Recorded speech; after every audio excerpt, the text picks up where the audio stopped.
हटिया से इस बार एक बार फिर से बीजेपी ने नवीन जायसवाल पर अपना भरोसा जताया है और इस बार नवीन जायसवाल हैट्रिक लगाने के लिए पूरी तरह से तैयार है। कशिश न्यूज से खास बातचीत में नवीन जायसवाल ने अपनी जीत का दावा किया। साथ ही उन्होंने ये भी कहा है कि अगर हम जीत कर आते हैं तो एचईसी उनका हक और अधिकार दिलाने का काम करेंगे।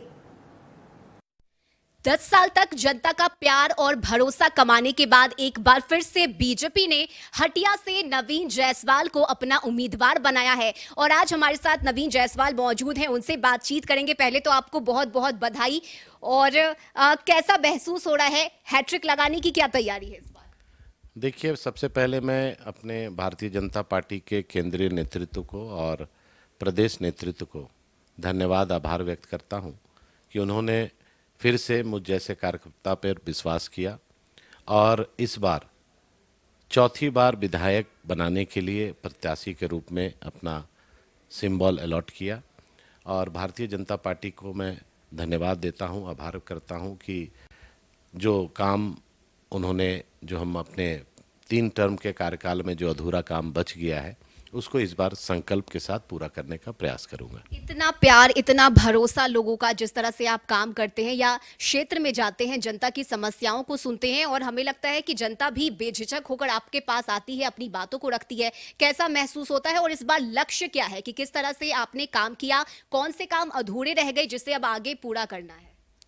देखिए, लगातार 3 बार इस क्षेत्र से विधायक हूं और जनता के हर सुख में, दुख में, काम में एक नेता के रूप में नहीं, एक भाई के रूप में, बेटा के रूप में उपस्थित रहता हूं।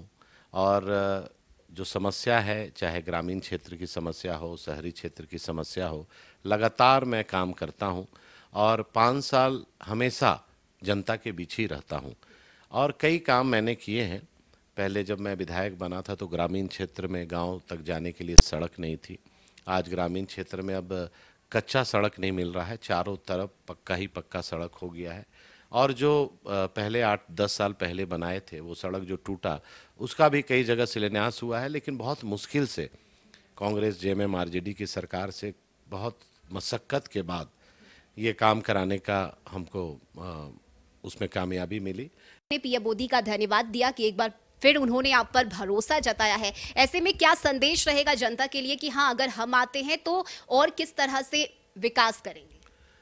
देखिए, इस बार सड़क, नाली, बिजली, पानी, इस विषय पर और मैंने लगातार काम किया है।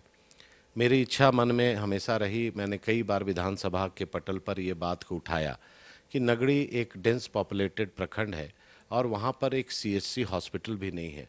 तो सबसे पहला प्राथमिकता नगड़ी में एक हॉस्पिटल बने, जो रातू में सीएचसी है अपग्रेडेड हॉस्पिटल बने।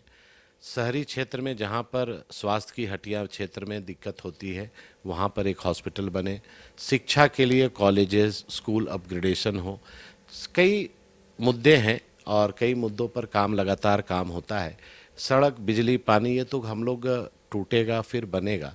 लेकिन इस विषय में मैं आज यही कहूँगा कि झारखंड में जो चुनाव अभी हो रहा है, ये झारखंड को बचाने का चुनाव है। इसलिए मैं ये बात कह रहा हूँ कि अभी वर्तमान जो 5 साल में हम लोगों ने महसूस किया कि झारखंड की डेमोग्राफी चेंज हो रही है।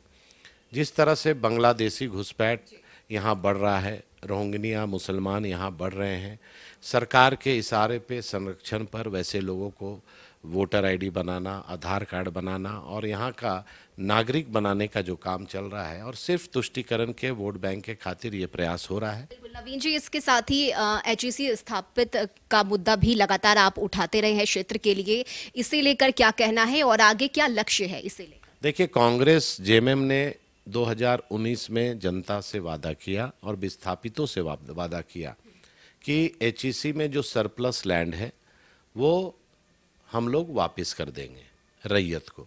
अब 5 साल बीत गए। हम लोगों ने पिछले गवर्नमेंट में 212 करोड़ की लागत से 400 परिवार के लिए, विस्थापितों के लिए वहाँ बंगलो बना के, इंडिपेंडेंट हाउस बना के, पार्क के साथ, स्कूल के साथ, मेडिकल सुविधा के साथ हम लोगों ने बना के 2019 दिसंबर तक कंप्लीट हो गया। 2020 में जब ये गवर्नमेंट बनी, हम लोगों ने वादा किया था 2020 में 14 जनवरी के बाद उनको गृह प्रवेश कराएंगे। अब विस्थापितों के मन में शंका हो गई कि भाई ये गवर्नमेंट बन गई, इन्होंने कहा था कि हम आपको ज़मीन वापस करेंगे। विस्थापित जो हैं उनका जो रैयती ज़मीन है, जो सरप्लस लैंड है, जो एचईसी के अधीन नहीं है, वहाँ पर हमको सरकार वापस करेगी। तो बने हुए घर को भी नहीं मिली है, ज़मीन भी नहीं मिला, ना घर के हम लोग रहे, ना घाट के रहे, और ये सरकार ना बना हुआ घर को हैंडओवर कर पाई, ना ज़मीन वापस कर पाई। तो विस्थापितों के साथ इन्होंने छल करने का काम किया है।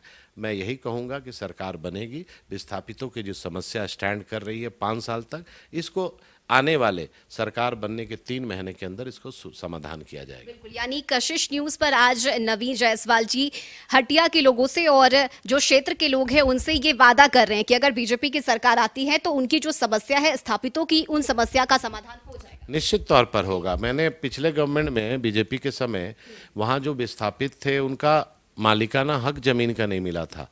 कांग्रेस के समय में जब नेहरू जी पीएम थे और उनके समय एचईसी बना था और विस्थापित अपना पैसा दे के 10-10, 20-20 डिसमिल ज़मीन लिए थे, उनका ना म्यूटेशन हुआ था, ना रसीद मिला था, ना पट्टा मिला था। रघुवर जी के समय हम लोगों ने 500 से ऊपर विस्थापित परिवार को हम लोगों ने उनको पट्टा, रसीद, म्यूटेशन कराने का काम किया, लेकिन ये 5 साल में 5 लोग का भी नहीं हुआ।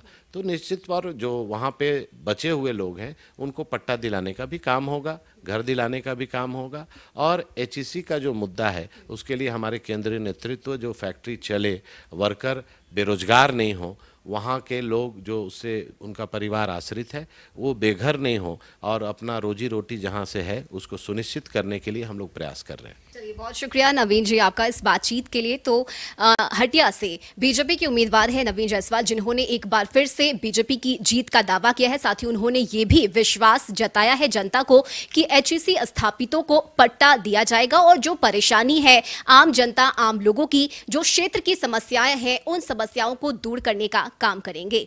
कशिश न्यूज के लिए मैं रश्मि श्रीवास्तव, कैमरामैन सुहांसी के साथ रांची।